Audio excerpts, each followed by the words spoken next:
Caroling. Medyo malalaki na kami nung mga panahon na yon. Pero sige! Pera din yan. Ako ang nagigitara at sila ang kumakanta at pumapalakpak. At syempre, kumakanta rin naman ako. Apat lang naman ang uri ng mga bahay na pinagkakarolingan eh. Una, ito yung mga may-ari ng tindahan na medyo mataray at kahit piso hindi nila pinapalagpas at pinanghihinayangan nilang ibigay sa'yo. Pangalawa, isang normal na pamilya lang na sapat lang ang hanap buhay sa araw-araw na gastusin, hindi sila mayayaman at sila pa yung mababait, mahinahon at masasayahin. At damang-damang mo talaga ang Pasko sa kanila kasi nakangiti sila at nag-i-enjoy habang kinakantahan mo sila. At pagkatapos kanilang bigyan ng pera, isasabihin pa nilang, balik kayo dito sa susunod ah. Nakakamiss ang Pasko noon at ang babait pa ng mga tao at nakakataba talaga ng puso. Pangatlo, ito yung mapapagkarolingan nyo na hindi nyo alam kung mabait, masungit o kuripot. Kasi kapag lumapit ka sa bahay nila, saktong namamatay yung ilaw nila. Alas 7 pa lang ng gabi, tulugan na agad nila. Ang aga naman.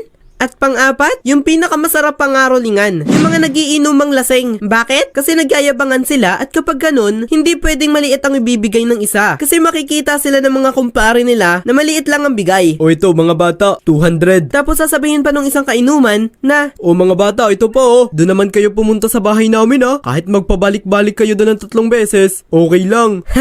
ayos! Kasi sa inuman, hindi pwedeng sobrang liit ng ibibigay nila kasi ayaw nilang masabihan ng kasama nila na, Ha? Wala ka palang pera eh. Mahina. isang experience naman namin noon, nangaroling kami sa bahay na may tindahan. At nabadtrip yata yung buong maghapon niya. At pagkatapos namin mangaroling, sabi niya, mga binata na eh. So